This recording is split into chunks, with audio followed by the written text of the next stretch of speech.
second here to adjust this. There we go. All right, welcome everybody to the TAN Council meeting today, August 6th. Today, this is the 41st TAN Council recurring meeting. Today, we're going to briefly go through some, we were going to go through some TAN IP1 data. We're still waiting on some of those scripts to finish. So we won't be going through that today. That's on the agenda, but we will update that and put those on Discord for review as well for TAN IP1. We have a demo here from a potential application developer who we will introduce here in a little bit, and then we will have some open Q&A and discussions. First, I would like to review our purpose of these recurring meetings and our governance. These recurring meetings serve 5 critical functions. They provide transparency to our community. They create a structured forum for proposal discussions, enabling authors to present to the council and community, and to discuss, debate, and refine formal proposals and voting with consensus. They enable regular platform updates, consistent communication, and they allow direct communication and engagement with the community through Q&A sessions. The TAN Council is a local governance organization within the Telcoin platform. Together, we serve as the provider and administrator of collective goods and services within the jurisdictional domain of the Telcoin application network. The TAN Council with our members makes decisions related to TAN improvements and policies through the TAN IP process, which requires a 5 out of 6 votes to approve proposals within a 120-hour voting period.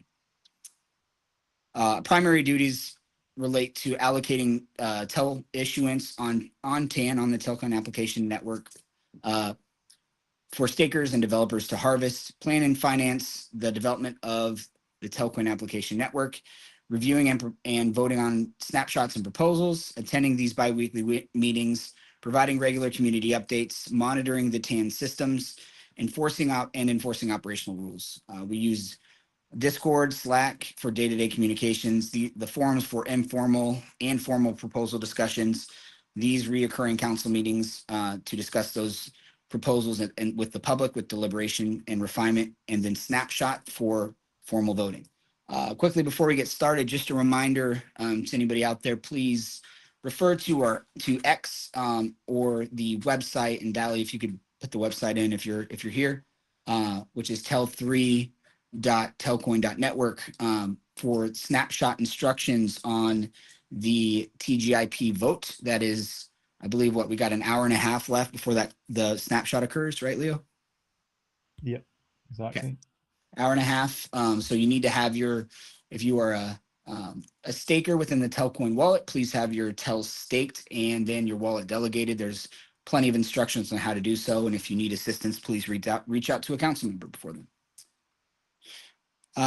So just to recap on last meeting with agenda and the action items, we had a data analysis within a V5 wallet discussion, specifically around the rewards distribution that we saw.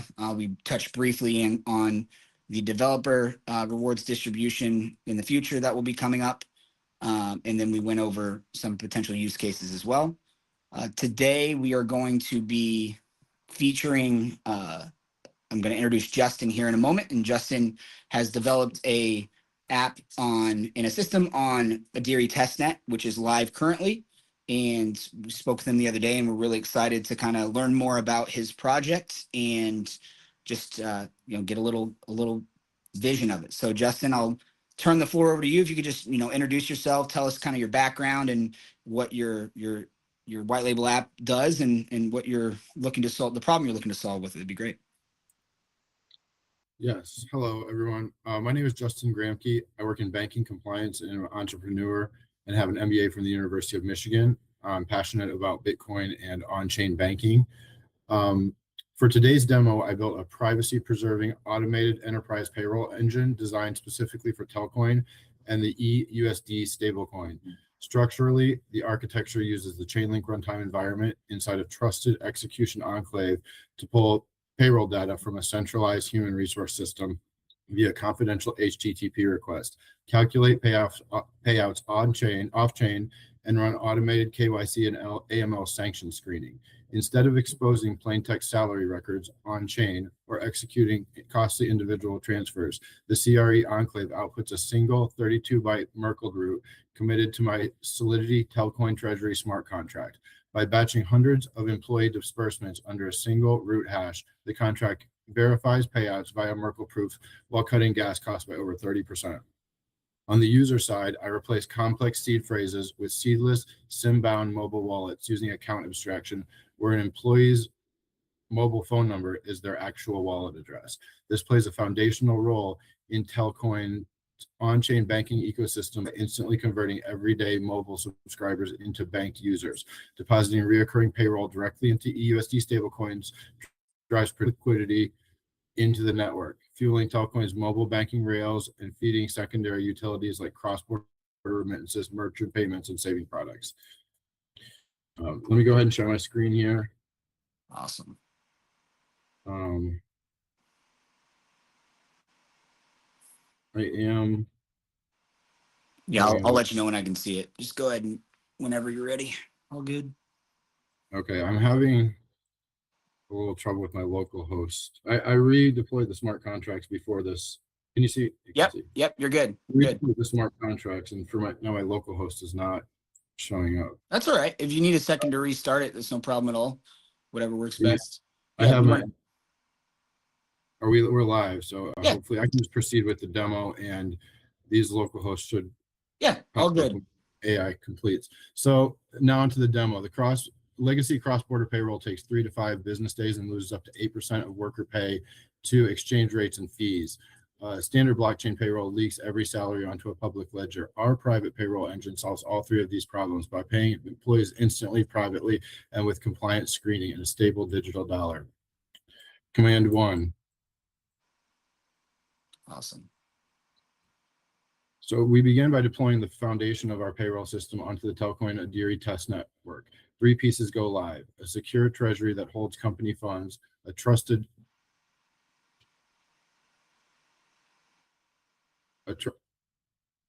digital dollar that will settle every payment, and a permanent public record book that tracks payroll activity for independent auditing. Enterprise money lives in a dedicated, protected treasury, never in an operational wallet.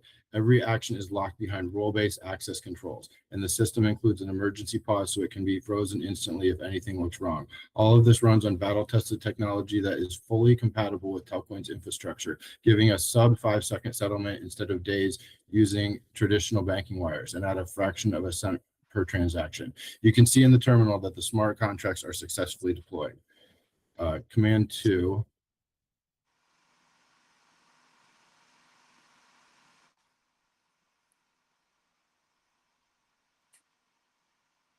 That's really cool. Next, we enforce the strict separation of duties, the same principle banks use. We create a separate wallet for the administrator, funded and granted the power to approve payroll. We then remove the approval power from machinery wallet entirely. What this means is that the team runs payroll can commit and execute payments, but only the administrator can authorize them, and the administrator cannot commit or execute. No single compromise key can drain the treasury. This is a 2-step governance. A payment cannot move unless both sides do their part.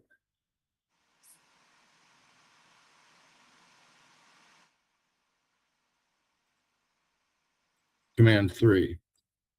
Now we fund the treasury with 1 million digital dollars. This is a bank-issued regulated stablecoin, a trusted price stable dollar that is connected to traditional banking rails and fully compatible with Telcoin's mobile remittance network.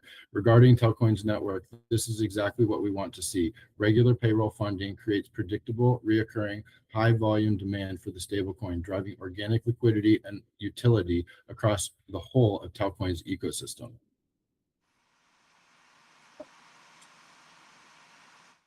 Command 4. Here is the heart of our privacy story. All of the sensitive payroll data, names, salary, hours worked, KYC status, is processed off of the blockchain inside a secure, encrypted privacy enclave within the Chainlink runtime environment. Nothing about individual pay is ever written to the public ledger. The enclave automatically runs the compliance screening. Every recipient is checked against KYC status and sanctions list. For mobile network operators, this is the critical piece. They cannot adopt decentralized tool that lacks ongoing KYC, OFAC, and AML monitoring. Our system does that screening automatically before anything reaches the chain. Then the enclave compresses the entire approved payroll into a single cryptographic fingerprint, 132-byte code that commits the whole batch without revealing a single salary.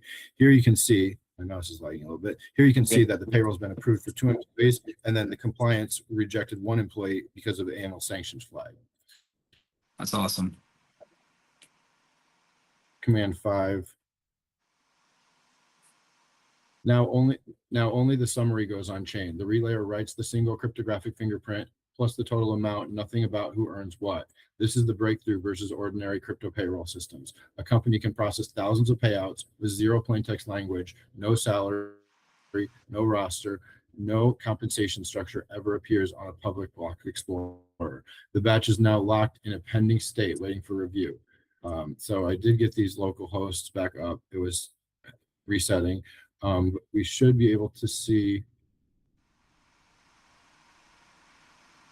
the payroll batch down here once this completes. That's awesome. One thing we found too, Justin, while you're screen sharing, disable your camera because it'll help with the latency that you're getting. Just disable your one camera. I've had that problem too on Google before. There you go. You're good. Okay. Yeah, it's lagging my mouse, but it says stop presenting or stop my screen anyway. Show my screen. Yeah, you're good. Anyway. You still see your screen, and now the lag is like gone. So all good. Okay, good. Thank you. Yes, that was. Command 6. This payroll is now held until an authorized administrator signs off. We run the approval from the terminal, which signs the separate administrator wallet we created, the exact on-chain transaction you get from clicking the approve button on the dashboard without needing to use a browser wallet. The batch is authorized by the admin key, not by the payroll machinery.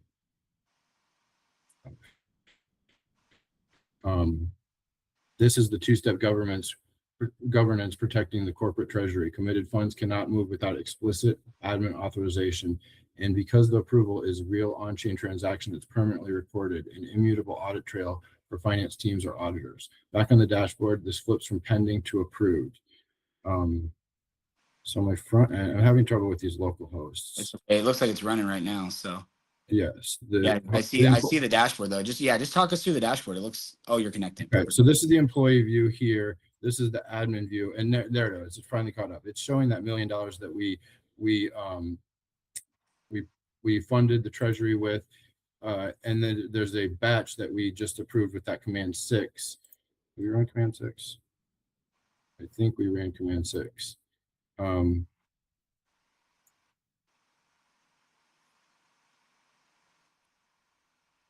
Right. So we ran command 6. So now we would run command 7, which is the employee payment portion.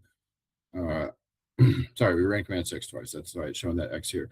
Now the employees get paid. Before releasing a single coin, the system verifies each employee's own mathematical proof against the committed fingerprint, proving the person is entitled to the exact right amount without exposing the company's full payroll to anyone. All payments execute in one atomic batch, saving over 30% in transaction costs.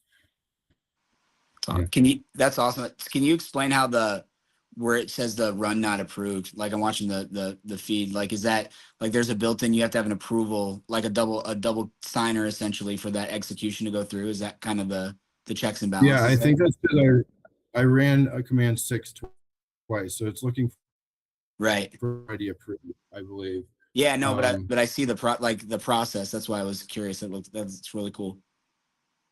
This was very smooth when I tested it before.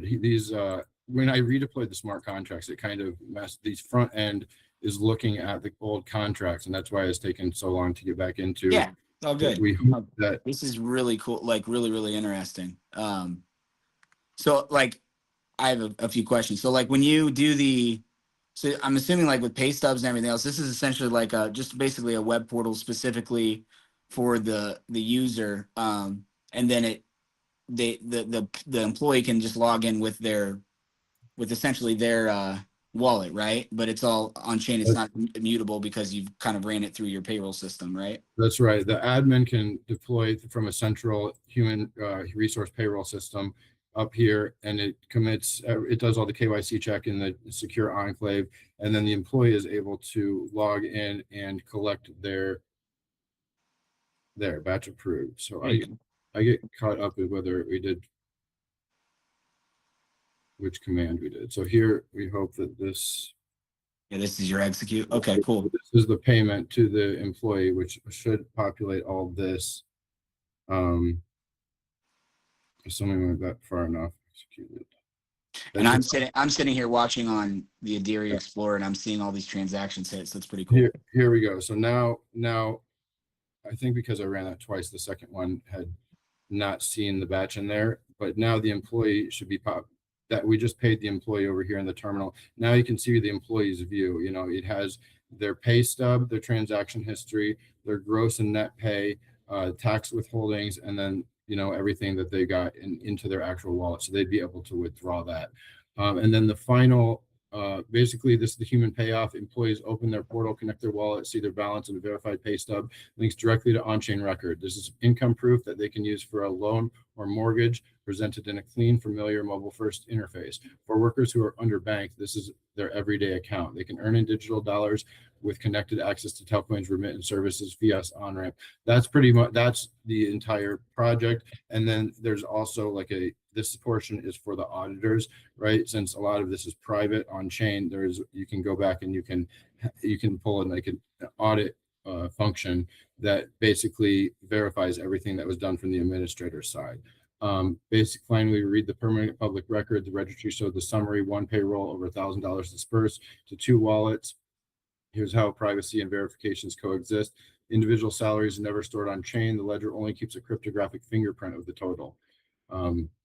So it's minimal disclosure. It's what makes it trustworthy to an auditor and to a mobile network provider alike. Thank you. This is the end of the demo. Awesome. Thank you very much. Amazing. Wow. Jeez. Yeah. Sorry. Great job. Sorry that part didn't go as smoothly. No. That was, I mean, again, Simon said it in the chat, but like, it's like anytime you got to present something, technology always breaks right before, right? When it worked like 5 seconds before.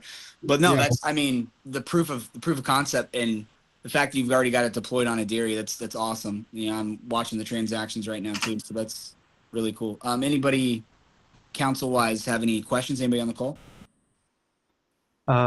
What's next, or what are you missing to kind of take this further?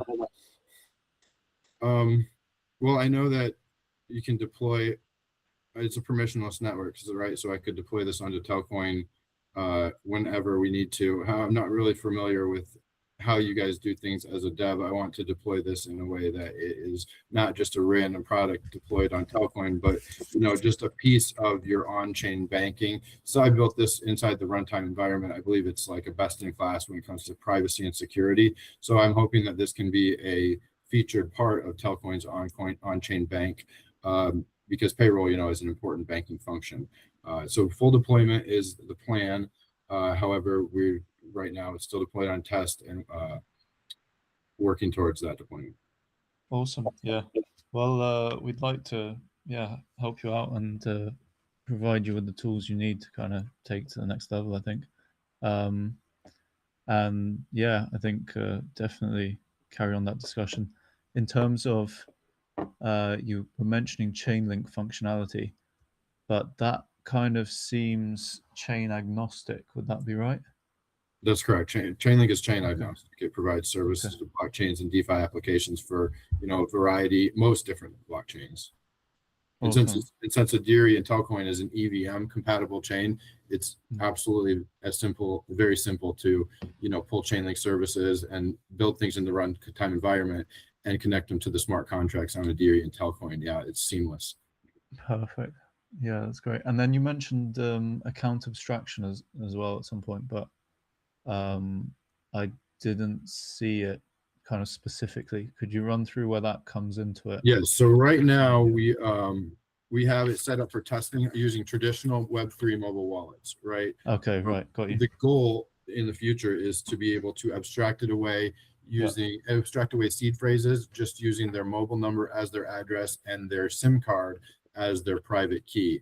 So it basically turns anyone with a Telcoin phone number into an on-chain bankable person with a Web3 wallet, but without them having to manage those private keys. That can be a big hassle for, non-technical customers. Awesome. Love it. Yeah. Great thinking. We're thinking along those lines internally as well. So nice to be aligned there.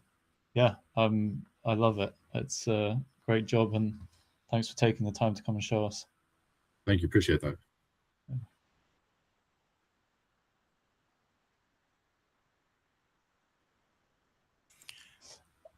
You're on mute, And- Derek. I'm muted. My bad.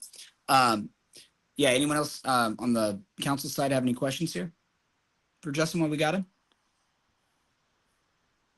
Sorry, another one as well. Did you say you're in compliance, Justin? Is that right?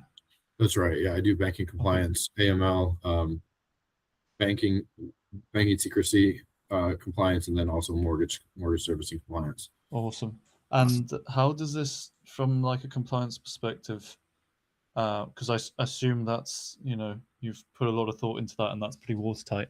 How does it actually work? Is it because you're kind of using like Merkle proofs, right? Which is like a hash of all the data you're posting. Right. So if you're, go on. Oh, so FinCEN has a list of, I think OFAC and FinCEN keep a list of, terrorist, money laundering, criminal wallets, and actual people, right? So it verifies the employees' names and then the individual wallets against blacklisted wallets. Those are the two checks it has. Now, that portion of the compliance can be expanded for other specific laws and regulations depending on what jurisdiction you're participating in. But right now, it's checking against the sanctions list from OFAC and FinCEN, and also the blacklisted wallets, for money laundering and identified wallets that are, associated with terrorists and foreign criminals. Okay, awesome. And that check is done kind of before the transaction actually meets the chain, right? That's right. It's done. Yeah, that's done in the secure enclave where all the payroll calculation is also, Gotcha. And then if you're kind of in the case of like an audit or something, where you've posted the Merkle route on chain, is it then that you'd be able to go back and basically provide the list of addresses and amounts, and then prove that links to that Merkle proof that you. So it wouldn't be publicly available. You would just be able to see the Merkle route on the Block Explorer if you have access to the admin's private keys, right? So I had a normal Web3 wallet for the employee taking the money, but there's also an admin different wallet, and if you have access to those admin private keys, then you'd be able to de-anonymize kind of what the cryptographic proof showed who was being paid and how much. Okay, awesome. And that's like occasionally required of companies, right? Sure, yeah. If you had an audit or just need to keep your books, you'd want access to, everything you paid out. But that should also be available in your. See that the cool thing about this is it takes a lot of the payroll is actually a centralized normal payroll system. So a lot of that should line up and be right in the normal payroll system. Now, if you need to verify that everything went from the payroll system to the wallets via the Merkle proof, that's when you'd be able to disaggregate that with the admin private keys. But for the most part, you would be able to just verify all of, who got paid what and make sure everything is correct inside your normal payroll system. Centralized. Awesome. That's cool. Okay. I like that. That was kind of on my mind as well. Where does the kind of standard solution end, and where does the new features, I guess, using the blockchain stuff begin? And that sounds pretty clear and quite a neat kind of divide between the two. So basically, awesome. Justin, this is like basically replacing the step as your payroll processor, right? Like your ADP or your whatever else. This is instead of using them to essentially process the bank transaction or cut the check, it's replacing that step essentially. Right, and exactly, and those are traditional bank. Those go through traditional banking rails, and this would be through Web3 on-chain banking rails or on-chain rails, not traditional banking rails. Really cool product. Thank you. I think Telcoin's, a objective to be an on-chain bank is like a super ambitious and great idea. Amazing. Love it. Really Love cool. to hear it. Yeah, that's great. When did you first find out about Telcoin? I've been pretty close with Angelica for a couple of years now, Nice. as professional colleagues. We collaborate on some stuff. So I was familiar with Telcoin for a while, but at least a couple of years knowing her and all the things she's trying to, do for Telcoin. Love it. Amazing. Great stuff. Well done to you both. Thank you very much. Yeah. Thank you for sharing. That was a great demo. Really, really interesting. I'm just going to check the chat stream. But I will, if anybody has any questions for Justin. Justin, what do you have a name for your product or business yet? Or are you just kind of conceptualizing right now? Well, right now I've settled on private payroll. Private payroll. Cool. Cool. Yeah. Awesome. Well, we're really looking forward to that. Yeah. Okay, Love it. Private payroll. Great. Yeah. We would love to, I'm sure we'll probably have some offline conversations about some synergies, and be talking about that, but, really appreciate you coming on and sharing with the public, kind of what you've been working on, and, that this is actually live on Adiri right now as a working product. Really cool to see that. Really cool use case. Thank you. Great job. Yeah, some comments from the stream. Pretty cool feature. I've got some businesses that could really use something like this, from Nick, and Dali was up there as well. So yeah, if anybody has any questions for Justin, that's listening, please feel free to enter them in the stream chat. Or if you are interested in hearing more at a later time, you can always email us at devs@telcoin.org to get more information on kind of some of these use case products. But I just wanted to thank Justin, and I'll open up the floor if anybody has any other questions real quick. All right. But yeah, we really plan on having more and more of these conversations with developers, and having more and more developers on the calls to showcase their native products. And we're really looking forward to seeing these deployed and helping get developers through the finish line of getting their idea and their product to market. So thank you, Justin. Really appreciate your time coming and speaking with us. Another comment here: this could ultimately replace Paycom and other payroll type services, which is, yeah, I mean, that's kind of Justin's use case. So really, really awesome. Justin, it might be a bit of a weird one, but do you see any issues with that comment, I guess, with replacing the incumbent? Are there any bits that you can't solve, or that they're too advanced in, or something like that? No, I'm excited to do a head-to-head comparison, right? Because I think that this decentralized backend, by building the workflow through the Chainlink runtime environment, has some distinct benefits to it.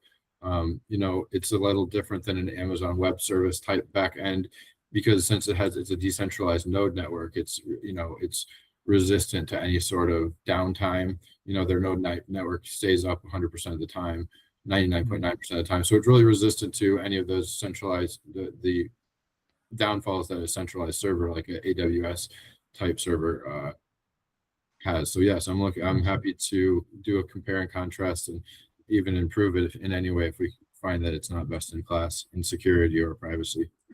Amazing. Love to hear it. I love that approach. Yeah. Thanks again. Yeah, thank you guys. Yeah, another person said Paycom can be a nightmare. So yeah, I've been there with some of the companies that I've worked with too. So yeah, I agree. Really cool, really novel way, and then you tie that into kind of some of the other services that when it comes to developer referral stuff, like we've talked about with GSMA membership. Justin, you and I talked about that, and user base and everything else really kind of extrapolates that flywheel concept. But really unique product. You've got a unique angle because of your experience and what you're kind of in with the AML, with the compliance side of banking. So really excited to see what else you come up with. So let's see. There is a question from Nick for you, Justin. Is there? I assume you'll add some sort of a benefits deduction in here as well, like health and TMB, or well, you had TMB in there, but like health deductions or anything else? Yes. Well, ideally that part could be done within the centralized payroll system. I believe that you'd want to take all that kind of aspects of the payroll out before you did once you have our gross total and you put it into the runtime environment to do the sanctions and the AML screening, that portion should already be removed if I'm thinking about it correctly. Right. Since it's not in part of the decentralized part, that all happens in the normal human resources payroll system. I believe that would be taken out in the front end, before they even start committing the amounts. As Right. part of the normal payroll process, when you're configuring payroll, who gets what and what deductions are deducted. Right. So like I'll use Workday as an example, which is a pretty popular payroll system that would handle all the deductions on that side based on the employee contributions and whatever is checked. And then this is really just the execution layer of the payment. Right. Yeah. Awesome. Really cool. I love that. That's good thinking as well. Like a lot of people come to blockchain, they're like, I want to put everything on the blockchain. Blockchain should do it all, but like you've really thought about what actually belongs on the blockchain and what it's good at, and what should live elsewhere, which is great to see. So Yeah. fair play. And Nick said, so we're speaking pre-tax and this would be all post-tax stuff. So yeah, Nick, I think Justin could extrapolate on that more, but yeah, this is just your net, right? After all your deductions, all your taxes, everything else. Right. Is that right, Justin? Yes, that's correct. Awesome. It does. Really cool. It does manage the tax and withholdings. So that is being tracked here, but I don't think it's being managed here. So if I was showing my screen right now, there's a pay stubs tab on the employee view, and then there's tax and withholdings on the employee view. So it's breaking down the withholding summary: federal tax withholdings, state tax withholdings, Social Security. So that is all in here, but that is not something that you would manage in this part of the decentralized system. When we're getting the numbers from the centralized system, that would all be portioned out. Got you. So it's not like it's calculated there, it's just fed to that. Right. Got it. Awesome. Good questions, Nick. Thank you very much. All right. Well, Justin, I just want to say thank you one more time. I think if anything else pops up in the chat, I will bring it up here. Is there anything else that thank you for coming. I really appreciate it. Really looking forward to watching you build more, and we'll certainly be in touch. You've got kind of that link we gave you earlier, and I'll send you a follow-up email with the TAN council and some of the other dev seats. Thank you to Angelica for making the introduction. Really awesome. Love it. And I'll kind of open the floor for any other questions, not related necessarily to Justin, but can be, or anything else we want to cover for the TAN call.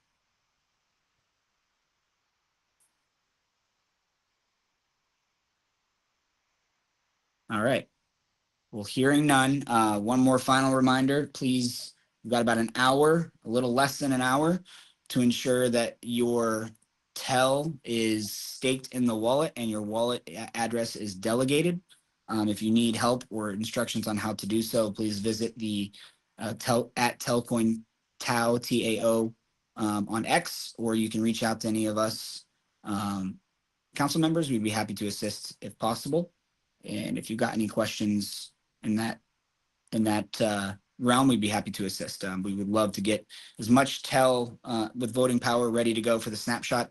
Just a reminder, if you do not have that snapshot delegated in your TEL state at the time of the snapshot, when it's taken here in less than an hour, which would be about 6:30 Eastern time zone, you will not have voting power. You can't go backwards and redelegate afterwards. So it takes a snapshot of what is in that staking contract and delegate it at that time, and that becomes your voting power.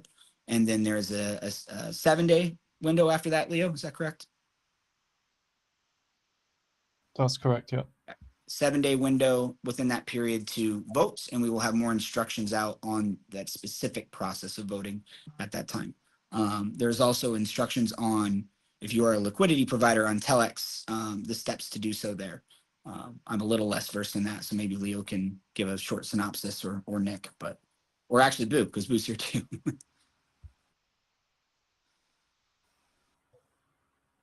Yeah, it's probably best to look at the forum post, to be honest. All the instructions are there. So if we can make a link to there, that'll probably point people in the right direction.